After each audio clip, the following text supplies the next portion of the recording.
Hello and welcome to episode 5 of We're Going Chasing, Pros and Cons. So we're going to start off today with some questions from the public or from our followers, and it's not questions, it's a question followed by a weekend review. So we look back at last weekend's racing, we talk about the main talking points, and we look ahead to the upcoming weekend. Obviously a big meeting at Fairyhouse. The Hatton's Grace is the main attraction on that card, and quite looking forward to that racing. So yeah, what do you think? Yeah, I think it's a great sort of format we've got going this week. There's a lot to talk about in the weekend review, so hopefully we get to everything that was noteworthy. Yeah, and we'll try and keep it, I suppose, as short as possible and not have it drag on too long. Right, we'll start with a question from a great follower of the page, Paul Sutton. Paul wants a favourite from us to take on and a favourite to back. So I'll leave you go first, Killian, with what you're going to take on. As usual, I couldn't stop at one. I've gone with three. Okay, so right. The first one I might just go and get a coffee. Yeah, no problem. The first one is Facile Vega in the Supreme, 7-4, 2-1. Terrible price. Hasn't jumped a hurdle in public yet. He's injured there the weekend. He can win by as far as he wants. He'll be 5-4. It's only going to get worse until he wins a Grade 1 and shows that he's a proper hurdler. You can't back him. I'd be happy to let him win by 20 lengths now and not have him back to 2-1. It's no problem. He can win by as far as he wants in March. I'm not backing him at 2-1. Next one is John Bond for the Arkle. I think there's just going to be too many good 2-milers to come out between now and March for John Bond to be good value at 2-1. Even if a few of them bomb, what's he going to go off? 5-4, 6-4? You've El Fabiolo to come, you've appreciated two of those for Willie straight away, so I think he's shocking value really at 2-1 now. He's probably going to win the weekend and go into a 6-4 shot if he does run. Yeah. And then the last one is Allegoria Devassi for the Mayor's Chase. She's a 9-2 shot there. Again, hasn't jumped a fence in Ireland, so I don't know how she's that price when you've the likes of Ellie May, Scarlet and Dove. There's plenty of good mares out there, so I think it's too deep a race to be backing her at 9-2. So that's where I stand on those three. How about yourself? The one I'd say from your tree there, I didn't think you were going with three, but from your tree, the one that I'd probably be against is John Bond.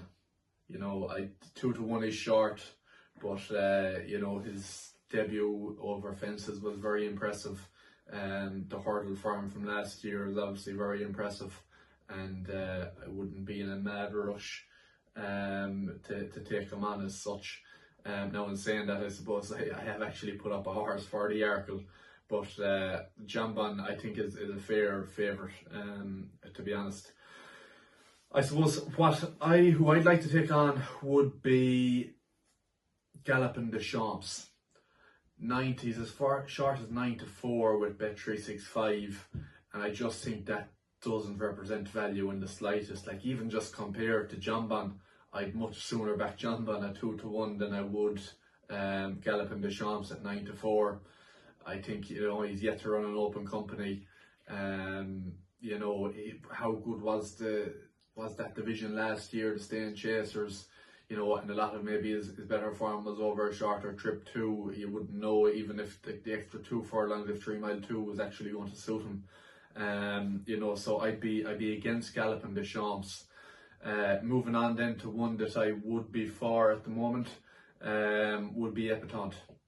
5-1 on Epatante for the Mayor's Hurdle, I think represents quite good value at the moment, to be honest. She's had a fair few bites at the cherry with the Champion Hurdle. Obviously won up once, but hasn't been quite up to the level required the last couple of years. Obviously placing and that, but she's not going to. I couldn't see her going winning a Champion Hurdle. Even after we saw last weekend, that bar that she has to reach to seems to only be getting further above her. And obviously Nikki has Constitution Hill there, so I can't see why Epatante would go to the Champion Hurdle. The Mayor's Hurdle looks suited to her. The intermediate trip at this stage in her career I think suits her as well. and she's the class horse in the race at the moment. You know, she'll set the bar that they all have to reach. And you know, obviously proven on the course as well. I think 5-1 is very fair on her. Yeah, I definitely agree with you there on that one. I just have one I'd like to back. I went through them all. I only found one I really liked, and he's completely and utterly bomb-proof. Delta Work, cross country. Okay. You can get him a 2-1 there. It's some price. Look at the betting. Galvin is next in the betting. There's no reason Gordon puts Galvin over the cross country course. He already has the winner.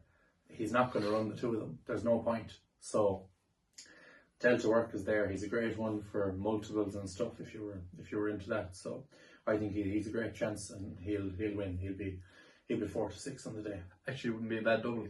Epatante and Delta Work. Not too bad in fairness. You take all the credit if it wins. Right, moving on. So our weekend review. Some great racing over the weekend.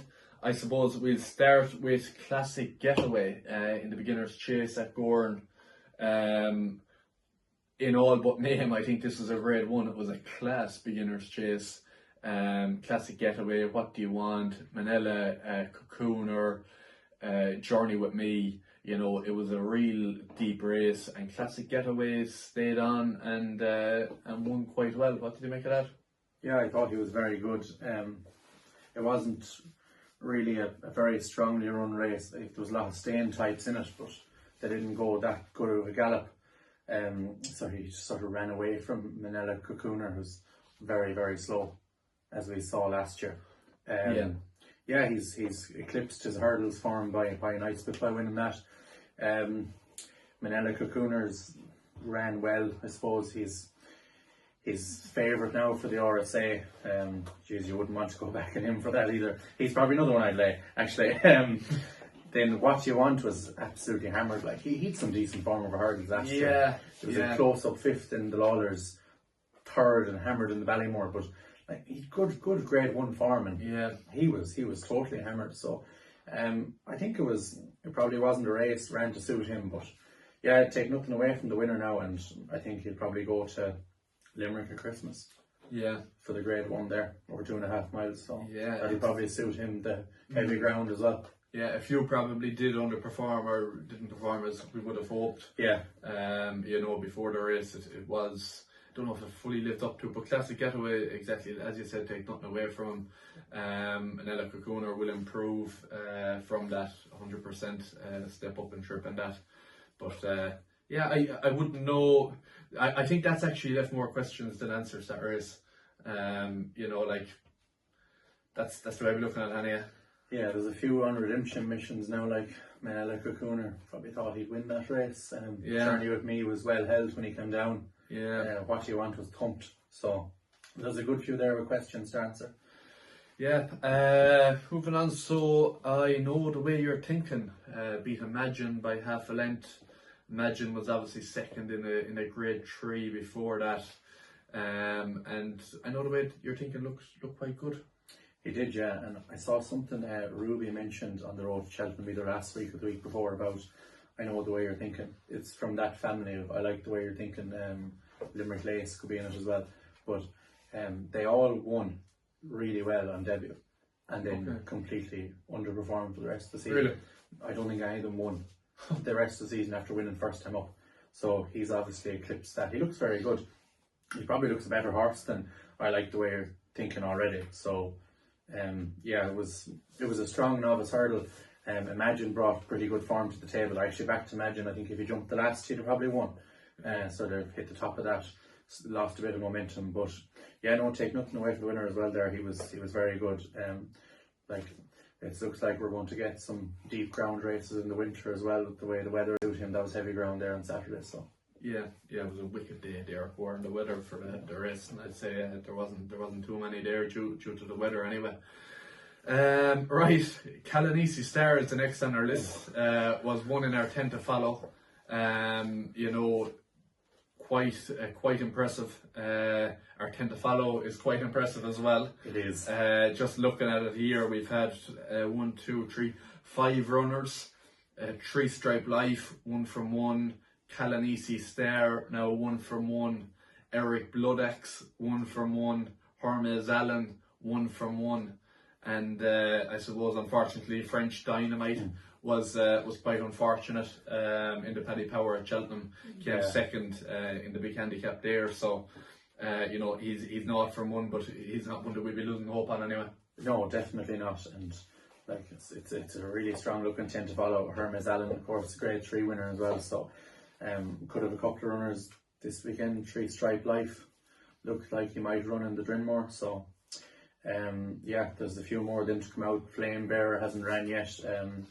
And then the 4 others, Built by Ballymore, Bugsmore, Jungle Boogie, and I See the Moon. I don't want to hype them up, but they're all guaranteed to win first. But back to Kalanisi Star, like, it was a very good performance.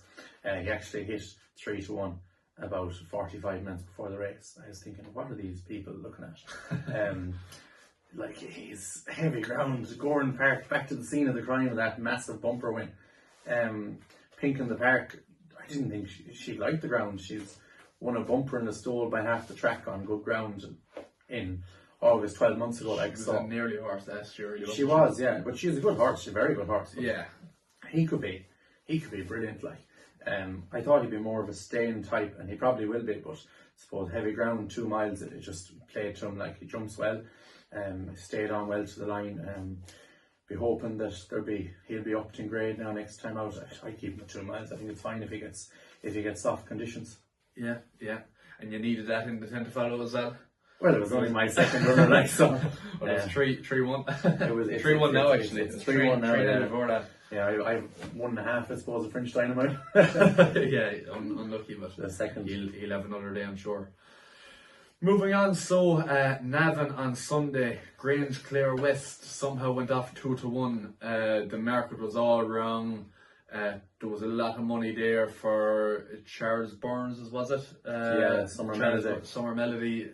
She went off 3-1, and that's where the money was for. But the money was wrong, and Grange Clare West was very impressive.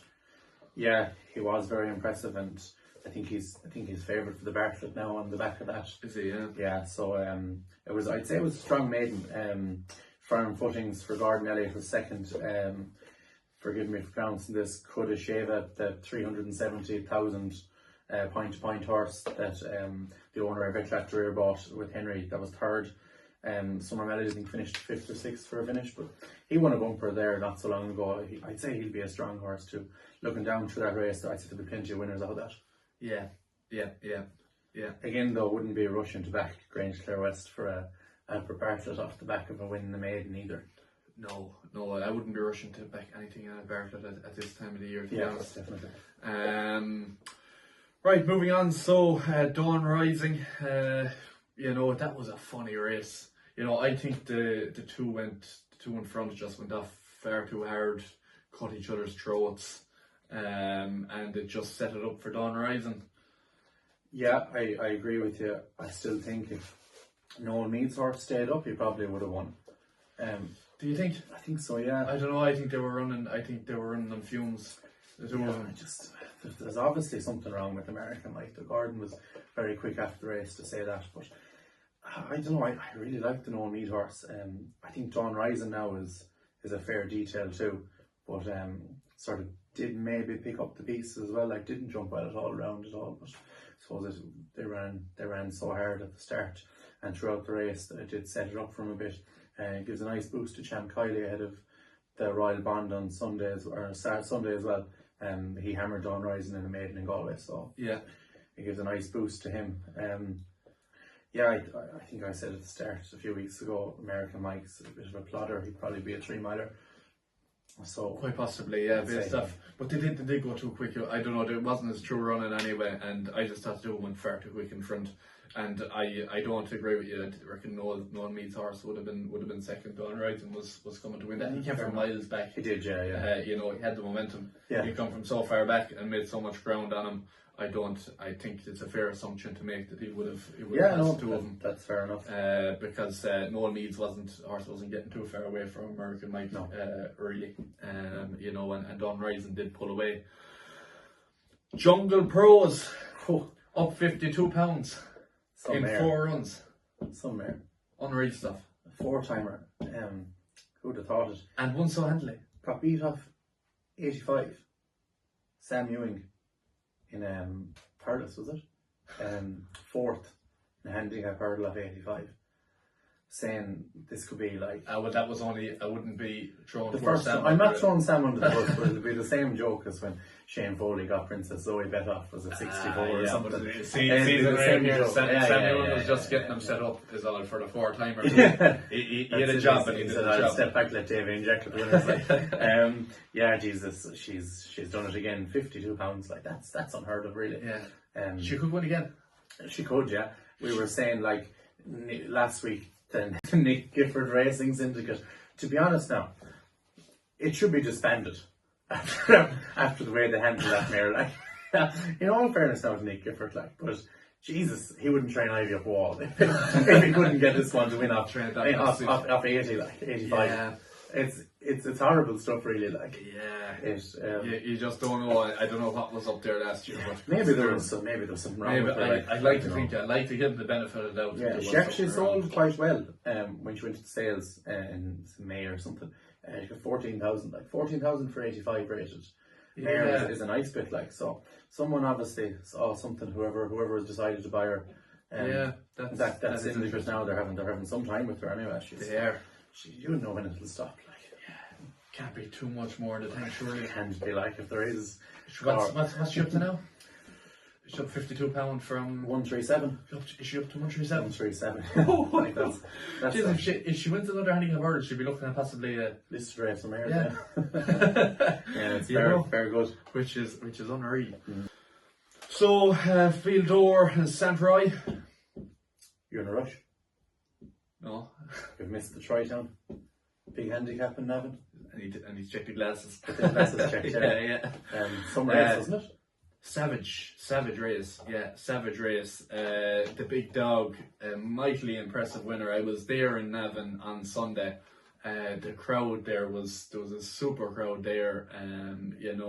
It had a really great atmosphere there for a small, medium-sized local track. Everybody really enjoyed the day out there. And the big dog, like you'd be looking at maybe, ain't that a shame, that form. Ain't that a shame? Should have bet him in the Munster National. In Limerick. Shouldn't have. But he jumped is the name of the game, and he didn't jump the last well enough. But that's what it probably came down to. So ain't that a shame? Could be well in. Could get a couple of pounds now for that. Maybe. But I'd be looking at ain't that a shame. But the big dog winning 2 big handicaps back to back. Fair dues to them. And Peter Fatty said, next stop Welsh National as well. Heavy ground there now in Chepstow. Could suit him, like he just stays going, doesn't he? He never stops. No. Stays on galloping, like he'd be some horse to own or train, like he's brilliant, like just some money spinner to earn them big handicaps. That's savage, like Right, now we can move on. Field Door, St. Roy. What was your opinion on them? Good race, like they absolutely thumped the horse back in third. Oliver McKernan's one, Gallant Chanjo. They really pulled clear, like the 2 graded horses in the race, like the 2 grade 1 horses. We'll see over fences. Field Door getting £8, won by 4 lengths. I don't know what he gets. He won't get anything after Christmas, so he may make use of it now while he gets it. Like, but he was fairly impressive. Probably go with the 2 mile race now in Leopardstown at Christmas. I don't think 4-year-olds have a great record in it, though. I remember Fakir Dudery got beaten by Notebook in that. So I don't think he'd, like, trends wise, he mightn't have a great chance. But he jumped really well. Like, he jumped very well. So the first day when he was over hurdles against Brazil, he jumped them like fences anyway. So until he clattered one at the second last. But he was very good, in fairness. San Roy was a fair performance from him now too, giving away the weight. So like he'll probably take high order in those 2 mile races. Like, that's going back again. Like, is John Bond going to be miles better than the 2 of these come March? I don't think so. Like, I think he will. I do think he will. I think he is a class above them, to be honest. Like, San Roy is getting close enough to Honeysuckle last year. Like, that is a fair point, but I don't know. I just love Jamban. Just everything about Fair him. enough. I think he looks the real deal. Is it- Again, I do see the point. Possibly, 2-1. There are horses there to take him on with, and maybe that's the right thing to do. Maybe it's not, but I am impressed with Jamban. No, fair enough. Not the big Dian. I need to get these It letters is the big checked. Dian, yeah. It is the big Dian, It yeah. is the big Dian. Yeah, I'm thinking of the big dog. I'm getting mixed up there again. That's with Peter Hattie and the horses are big in that name. Yeah. So the big Dian, was that the right or wrong decision? It's definitely the wrong decision, like. You reckon? Oh, yeah. Yeah. I don't know what they were looking at. Yeah. No, the big Dian backed. He won the race. His first pass ball still got paid, but I still think it was wrong to throw him out. Like, he's so fucking big. Yeah. Now, fair enough. Sexton's whip was in his left hand, and the horse was going to the right. But like, he's hardly moved Nucky Johnson at all. Really, he's bumped into him. I know he's only won by tight margins, like, but Yeah. he's hardly moved him. I think it was very harsh to throw him out, to be honest. I wouldn't have done it. Would you be disappointed though in the big Dian in the way he finished the race? Because he came there on the outside, came there strongly. You would have expected him to pull away and won by more than whatever it was, a short head. Yeah, like I think Nucky Johnson's a fair yardstick. Like, he was third in that Land Rover bumper behind Absolute Notions last year. He ran well on Hurdle's debut in Galway. Like, I don't know. I just think the big Dian isn't a 2-miler. Like, I think he'd be better over further. That was the next thing I was going to say. A step up in triple. I think it will suit him, yeah. But yeah, he can run another maiden anyway now, because they're taking that one fucking off. And then the last one then from yesterday, I suppose, Sandor Clegane for Paul Nolan. His first winner since sometime in June when HMS Seahorse won in the flat. It's a barren spell for Paul. Yeah, it is. But Sandor Clegane was very impressive. Yeah. And the market had that wrong too. The man driving Duvan. Well, like, if you actually look at the man driving Duvan and what his bumper race, I know it was only a couple of weeks ago, but Sandor Clegane's form was surely better in bumpers. The man driving Duvan wasn't actually that impressive winning his bumper. You knew by looking at it that he's won for longer trips. And Sandor Clegane was probably the bet at those prices. Now, I know it's all well and good saying it here after the races ran, but look, that's besides the point. Sandor Clegane it's nice to see Paul Nolan have a nice horse. It is, yeah, definitely. And he is a nice horse. He'll win races, and it'll be interesting to see how he takes now a step up in class.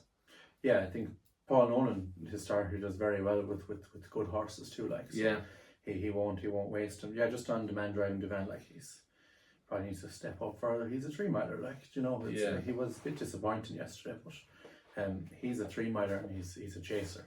Yeah, I'd love to say, Gordon, fuck hurdles, we'll go chasing. yeah. That's what I'd say anyway if I owned them. But yeah. Jet Powered for the Donnellys. Again, like, he's one for March.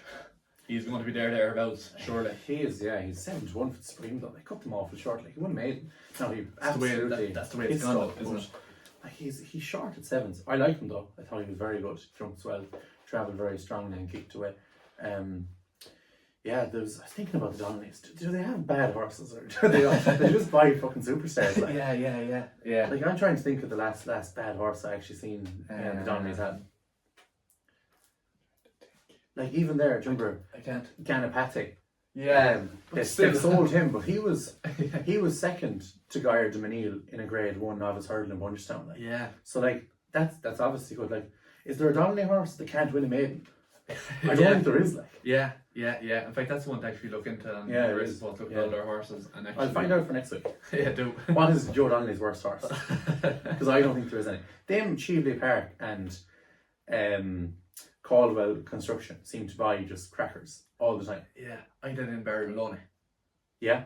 Because he doesn't have a huge string. No. But they all do well for themselves. They do, yeah. Manelindo, Mona Lee, help me out here, what are the others? Life in the Park. Life in the Park. Looks a decent horse. Yeah, Champagne Gold was a good horse. Champagne He's a bit of a Gold. handicapper now, but they all win maidens, and they're all able to run in at least Grade A handicaps. He had a horse a few years ago called Heron Heights. Jeez, he was a super horse. He had a hole in his leg, and he actually won The same handicap chase in Punchestown 2 years in a row. I think he went off 16s one year and 10s the other year. And the second time he won it, I don't know, did he have a run between the year before? Yeah. He was a great horse. He actually ran an RSA, I think. There's another one for the Maloney's that we're missing as well. And it skipped my mind. But look. This might be a segment next week. Okay. Of who has really, really good horses and no shitters. Yeah. And the four sort of them now take high order in that. Yeah, that's one for next week for sure. So we'll move on to the two geriatrics next. Champ and Paisley Park. They served up a cracker. Oh, I love geriatric stuff. I've seen you on nights out, Jen. I know you do. But like I just love. I know you don't have much time for the two of them and their aspirations this year, but like I just really like these horses when they get older and they're on their last legs, we'll say. You know, I do take a liking to them. Yeah, like it was a very entertaining race, for definite, and like you like to see the horses run on till they're 10, 11 or 12. I think it's great for the game. Like saw Fahim when he won the floor gas. What age was he? 12, is it? 13. 12, is it? 13? Something like that. Anyway. Yeah. It's great to see them run on for so long. But I did a poll on Twitter. I think 50% of people said Champ's a contender for the Stayers Hurdle. Fuck's sake. What's the 50% of people watching like? Like he couldn't win it at 10. How is he going to win it at 11? Like, yeah. I know he wasn't beaten that far, and neither was Paisley Park. But like, they're only going to disimprove. They can't improve. Like, like you have Florin Porter, Bob Ollinger, Blaze and Cal. Like, there's plenty of ones against them. The Champ and Paisley Park won't be filling any spots come March.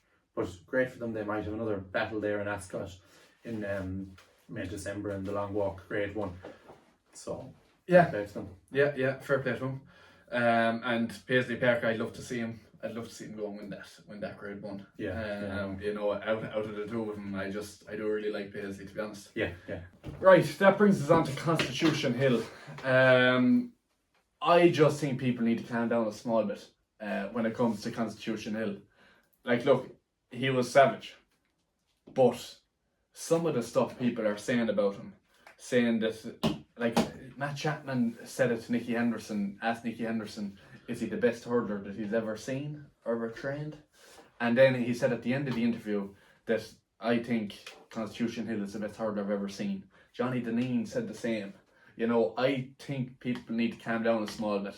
You know, all he's won is one Grade 1 at Newcastle. You know, just cool the jets a small bit.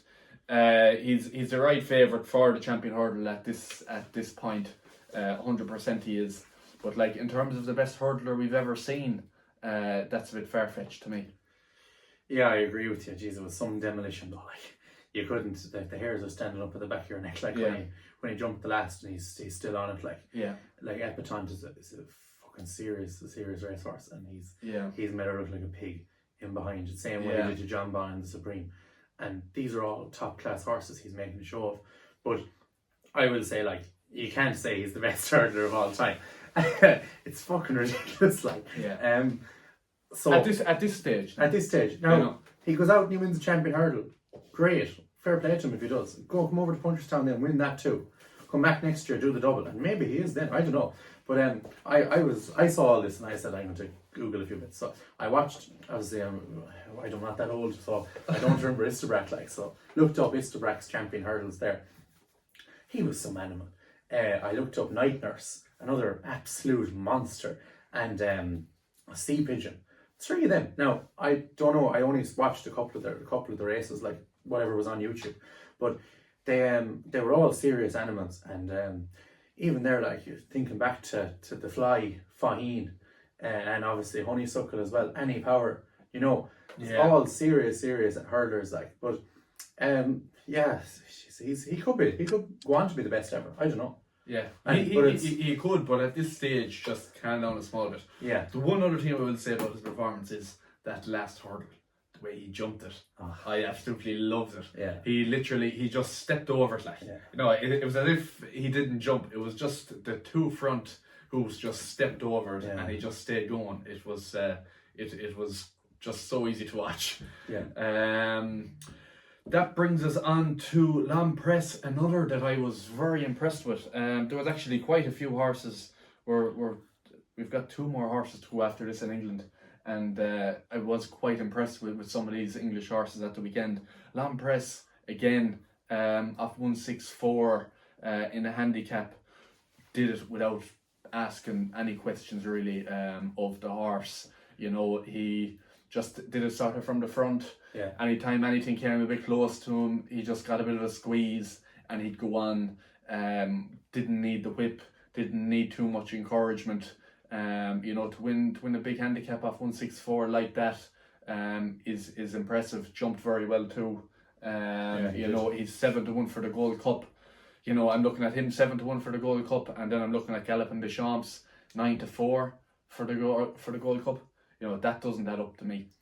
No, I agree with Presse. He was brilliant. Like, yeah, it's a pity they didn't get softer ground in Newbury, and they could have ran him in the Hennessy instead. Like, look, there's two big handicaps are on the same day every year, and like one's like the Champions League and the other's the Europa League. Now, take nothing away from Presse. He gave away weight to a horse there, Inter Overdrive.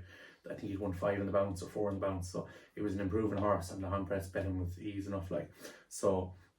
Yeah, but it's just a bit of a pity he didn't run in Newbury in a stronger race and really see what he was made of. But yeah, he gave a fair performance, and I presume he won't be going near King George. He'll probably go to like a Cotswold Chase or Denman Chase or something. So yeah, they'd probably suit him better than going to flat track in Kempton. Yeah, they would. Okay, so that brings us on to, is it Lucia? I'm not sure. Lucia? I'd say Lucia, yeah.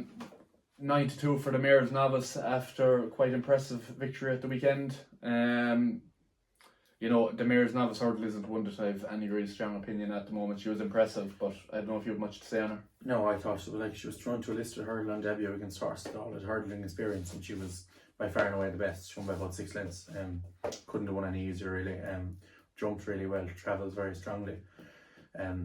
I was saying it was just a pity that she didn't run that bumper in Cheltenham there a few weeks ago when against Queen's Gambit. We'd really see how good both of those are then. But yeah, she's a fair detail. Like 9-2 at this stage is very short. Like given the way how fragile mares are and stuff like so. Yeah. But there's nothing really bouncing out in the Mayor's Novice hurdle yet. No, but Willie probably has 3 or 4 at home that are just as good as anything that's ran already. Yeah. So. I wouldn't be getting into the Mayor's hurdle at 9-2 at this stage anyway. As impressive as she looked, it wouldn't be for me. Right, our final horse off in the weekend review made Time Hill look like quite an average plodder. Matt Fabulous was brilliant. He was, yeah. Brilliant. It's brilliant performance, yeah. He jumped really well, made Time Hill look like a handicapper. So yeah. I think they've cut him to like 7-1 or 8-1 for the RSA. So that'll make you sick. Like. Yeah. Matt Fabulous hasn't a fucking hope. He won't even run it. You reckon? No, Nichols said I go to Aintree, softer race. They'll all be Wake from Cheltenham and ducking and diving. It's not ducking and diving. It's placing the horse where he's going to win. You see Gordon's comments on that? I did, yeah. Yeah, that's well, like I think it's a fair point. They do duck and dive before marked, but there's nothing like Nichols hasn't been targeting Cheltenham for years, and he's dead right. He went out there. I remember had he a treble for fucking Alex Ferguson and the boys in that syndicate. Monmoral won Monmoral won Protectorate won for Skelton. Nichols had another one for him that won on the same day. They had a treble up. Them colours, Nichols trained 2 and Skelton won. But I make no bones about it. He's not suited to Cheltenham. Nichols always said he wasn't suited to Cheltenham. He never ran him there, so. He probably won't go there again. Don't waste your money back in for an RSA. He won't map anyway. Yeah, and with the ducking and diving, you know, spoke about it last week in depth, but like I see nothing wrong with it. It's the BHA's fault that's they're enabling the trainers to be able to duck and dive. The fixture list is too big. If in Ireland we had the same fixture list, I can guarantee you, Willie Mullins, Henry de Bromhead, Gordon Elliott, whoever it is, they would do the same, and I see nothing wrong with it because it's the BHA's fault. You know, the trainers are going to do what's best for them, and that's fair enough. It's the BHA's problem to, you know, it's on their head to have competitive racing, you know, and have a competitive fixture list. Like, you know, you think about it there, they're ducking and diving. Willie had to run 3 horses in a beginner's chase.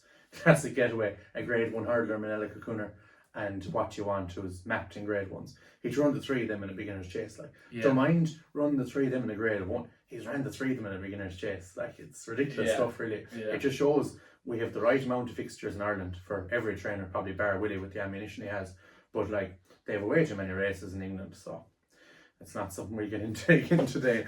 I see you burning up when you mentioned the BHA. Yeah, well, the final thing I'll say on his, Paul Nicholls, in that article on the Rehearsal Post, he denied the fact that he ducks and dives, and then later on, if you scroll down about 3 or 4 paragraphs, you'll see that I forget what horse it was, but he's not running. Do you read it? It was one of his horses. He's not running it at the weekend because he reckons John Bon is going to be running. Man Morel, yeah, that was the one. He said the track didn't suit though. No, he didn't. He did. He said Sandown is too sharp. He used John Bon as an excuse. Fair enough. We'll post it on Twitter. Moving on, there we have a couple of good days racing in Fairyhouse over the weekend. Starting off Saturday, Jim Ryan Racecourse Services beginner steeplechase, 2.5 miles, 2 miles 5. Some nice entries there so far, like see Coccolino, Highland Charge for Jigginstown, Noel Mead. Interesting one, I Am Maximus. Yeah. Gone from Nicky to Willie. Yeah. Very interesting. Gretsch must be looking for more prize money. The English mustn't have enough for him. He's entered there. James de Burley, horse hasn't been seen in a nice while. I think he was last seen finishing second to Classical Dream in the Stairs in Punchestown. He only had 2 runs for Willie, I think. Champion Hurdle. Yeah, he's a real talk horse that time too. Indiana Jones for the Mouse, Manila Crooner and Ramirez. Allegora Devasti is actually in this too. I just spotted her there down the bottom. They all line up to be some race. But yeah, well, even if we get 3 of them. 3 of them, yeah. You know, if you get 3 of them, you've got a fair race there. You'd take that, wouldn't you? You know, there's a lot of them are really trained now looking at it. Yeah. But look, Manila Crooner there. I wouldn't be giving up hope on him just yet. No, definitely not. That's a great race. Look, we'll see what turns up, I suppose. Yeah, I'd love to see James de Burley personally now. So hopefully he runs. He's been off the track a while, and he'd be. Was it all last season he missed? That must have been all last season. Yeah, so like he'd be a nice one out, nice recruit to chase, and I think he'd take to it fairly well. He's a lovely big horse. Yeah. Another race I suppose that sends off the page there in Fairyhouse on Saturday is the 120 basically. Grade V handicap, Fan de Blues. Top of the weights there, Karen 11 stone 12, Mount Leinster. Another interesting one, always seems to run his race in these nice handicaps. Magic Days, off a rating of 143, possibly has space in that to improve, you know. Grange Walk then for John Ryan, another that sort of knocks around in these, had a nice blowout over hurdles recently, I do believe. You know, so he'll be well tuned in for that. Do you have any strong opinion on that? No, Epsom de Who's an interesting one. He hasn't ran since last November. He won in Cork. He actually beat Noble Yates. I think Noble Yates was 6th that day, over 2 miles in a handicap chase. Like, Emmett really did some fiddling last year, didn't it? You got to hand it to him. So, like, I think he'd be an interesting one, but might need a run maybe. Just judging by him last season. Grange Walk was a serious money spinner for John Ryan there last season. So he hasn't had a winner in a long time either. Really, he needs you know. Yeah, he hasn't had many runners though. Yeah, I suppose he makes his A over the summer. And he does, you know, he gets the job done there. But Grange Walk was one last year who ran throughout the year for him and ran well. Yeah, she did, yeah. So that's a decent race. And then just looking at the maiden hurdle, then there's a few in it that'd be interesting enough. Arctic Brazil, was part of that. The €1 million point last year when the first 3 sold for a combined total of over $1 million. He's entered in that. Facile Vega.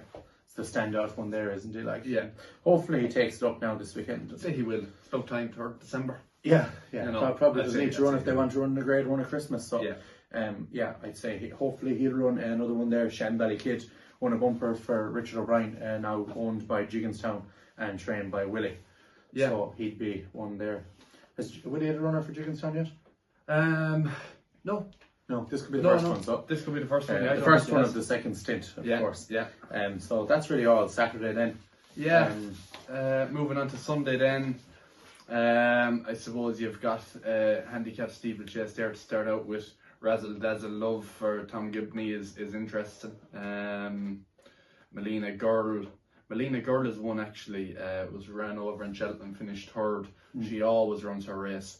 Has hit the crossbar a few times. Did get one win a couple of weeks ago, but she always runs her race. She's actually a very nice horse. I know the syndicate that own her. So I'd be quite happy now to see Melina Girl go and win that. Yeah. I've no real opinion on that race, but there are some really high class races there on Sunday. 3 Grade 1s and a Grade 3 juvenile race. So in terms of the Grade 3, you could see the Irish debut of Lossiemouth, winner over in France. Real talk horse now. Like she could be anything really, couldn't she? Like owned by Rich Ritchie and trained by Willie. It's a very potent combination down through the years. You love it. Straight into a Grade 3 as well. Straight into a Grade 3. No messing. Yeah. So hopefully now she runs. Then looking as well, you've Comfort Zone, winner of a maiden in Navan last weekend. Common Practice, also owned by JP. Zarek the Brave for Munir and Swade. They were a very good winner of the maiden hurdle in Punchestown a few weeks ago. He was very taken. I think he's about 10-1 for the Triumph as well. So a few of them line up, it could be a decent enough race. Yeah. It usually is a strong Grade 3 too. So yeah. Moving on then, the Potterstown. It's Porterstown. Porterstown. It's looks quite skimpy. Only 15 entries. Yeah, usually there is a bit more. Like I suppose you'd often see the Porterstown ran on softer ground than what's there. I suppose that's what's not having them in it. Of course, the Porterstown famously won by this horse here, when he won by about 70 lengths. Lord Darius, winner of the Irish National, he's there. He was last seen coming forward to Galvin in a Grade 3 in Punchestown. I wouldn't have much of an opinion on it now, to be honest. No, nor would I. The Royal Band then, the first of 3 Grade 1s on the card. Champ Kylie is one that I've been speaking about for a couple of weeks on this podcast. Going back to probably the first episode, I had him down for the Royal Band, and looking at the entries, I wouldn't be in any rush to move away from him. The form has stacked up week on week, really. The form has been franked, both on his Galway run and his second run over hurdles there as well. Imagine there probably won't run. Irish Point will definitely give him something to think about. He looked high class. And the other one I suppose there that's standing out to me a small bit is 3 Card Bragg, but probably standing out for the wrong reasons. I'm expecting him still to take a step up in trip. He was a non-runner now last weekend, in the same race as American Mike. I'd say he may have won it looking at it the way it panned out, but I'd say he could be a non-runner again here this weekend, because I don't think 2 miles suits him. I think he needs that step up in trip. Yeah, more than likely. Like looking at it on the face of it, this could be the strongest Royal Bond in years. It looks very, very good. Like Champ Kylie has said, Hercule Desai for Willie and JP won a Grade 3 in Navan. Imagine was second that day in the pocket for Henry and JP. I think Henry said during the week that horse probably won't run. Then he's Irish Point, good winner in Cork. Won a Grade 1 bumper in Franston as well. Marine National looks a real superstar in the making too. Pat Daru, 2 starts, 2 wins, the bumper in Punchestown, and then won a maiden hurdle in Galway really easily. Polo Lounge looks a really good horse too, as you mentioned. 3 Card Bragg, and then Astro Diamond, the only mare in the field. Like Willie actually has a good record with mares in this race. Statuaire won it last year. Early Beach won it about 5 or 6 years ago. So he actually does well there. She won a Grade 2 bumper in Aintree last year. She's a fair detail too. So I'm really looking forward to that, more so than the Drinmore really even, and that's a really good Drinmore too. Yeah, it is. The Drinmore, I suppose, the one I'm looking out for is 3 Stripe Life. Put that up in 10 to follow. Quite impressive over a debut now. Hard to know if he would have won, only for a faller and a casualty in the race. But comparing himself against those who got around, he was quite impressive, and he jumped well. Hollow Games, interesting that he gets an entry in this. Gaillard de Manel, it looks a strong race. probably a bit short maybe for some of them in terms of trip. Yeah, let's say El Barra, Gair de Menil, even Mighty Potter, Manila Crooner, probably going to be too short for those. And the one I like is Adamantly Chosen. Really taken by him in his first couple of runs over fences. I think he jumps really well. Step up and trip as well won't be any problem. Another one is the Devil's Coachman for Noel Mead. I think if he got a bit soft on the softer side, he was really good in Galway. So I like, they're the main two I like. But it's hard to know who's going to be declared at this stage either. Yeah, I'd go against you there. The one that I'm going to go, we'll see what's declared, but Banbridge was very impressive at Cheltenham. Yeah. The extra 3 furlongs will be no issue to him at all. It might be a bonus to him if anything. Although there is a fair argument to be made that the step back and trip did bring out improvement in him. But 2 mile 3 furlong is right up his street, and Joseph's are going well actually. He had a couple of winners at the weekend. So I'd be going Banbridge there. We'll see what's declared. And it's a pity as well that Joseph's going to wind down his national hunt operation because he mightn't have a big string, but he knocks out some amount of winners. He does, yeah. It's a pity really, but it's not where the money is, I'd say. Yeah, exactly, yeah. So, just the last race then we look at on Sunday is the big one, Grade 1, Hatton's Grace. Honeysuckle going for 17 in a row. Yeah. Is she going to do it? Yeah, she will. I'd be quite confident in saying that she will. There'll be bigger fish for her to fry. It'll be very disappointing if she doesn't. Just even for all this talk about Constitution Hill there as well. You'd just like to see her go and win there by 4 or 5 lengths. That'd be enough for me. I'd be quite happy with that. Who's the danger? Good question.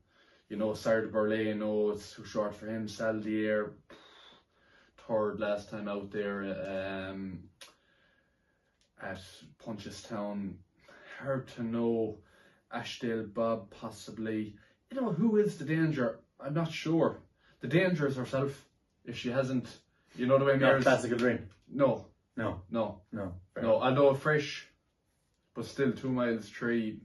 No, I don't think so. I think that the main danger is herself. Because we know Mayor sometimes, they can just go out like a light switch, really. We saw it there with Apples Jade, for example. She was such a high class horse, obviously, and then all of a sudden, she just fell out of love with it. Yeah. That's the way mares can be. Yeah. So her biggest danger is herself. If she's herself, she'll win. Yeah, fair enough. I think she's priced up as a 1 to 3 shot, so exactly. She really should be winning. And for the good of the rest of the season, and not to have the English barking. I hope she wins, and I hope she wins the Irish Champion Hurdle too, and gets to march safe and sound, and hopefully she'll put it up to Constitution Hill. So that's sort of the review of the weekend. We're not going to look at England really. We've had so much good racing here in Ireland. There's no point talking about England, and we'll see all the non-runners floating through then Saturday morning. Okay, that brings us on to our final section of today's podcast. It's my turn this week for a Cheltenham selection. It sort of brings us back to the start of the podcast when we were asked a question by Paul in terms of a favourite that we'd like to take on and a favourite that's worth backing at this stage. I suppose the favourite that I picked out was Epatante. 5 to 1 is a very fair price at this stage, I think, for what she's achieved. And all the pointers are at this stage that she will be going there. So we won't open up that again. You said Delta Work. I'd be in full agreement with that, Anya. So 5 to 1 for Epatante, 2 to 1 for Delta Work. You have a 17 to 1 double, and I really like the look of that. So that'll be my selection for this week. Yeah, I agree with you there, and we might just recap on the previous selections. So week 1, I had Sir Gerhard for the Turners at 7 to 1. Week 2, you had Banbridge each way for the Arkle at 16s, and then last week I went with Ellie May at 8 to 1 for the Mayor's Hurdle. So they're the first 4 weeks of selections. Mayor's Chase, better again. If she runs in the Mayor's Hurdle, I'd be sick. Yeah, so that brings us to the end of this week's podcast. I hope you enjoyed listening. all comments, likes, retweets, any feedback you have is very much appreciated. So until next week, thanks very much and enjoy the weekend's racing. Thanks a lot. Bye bye.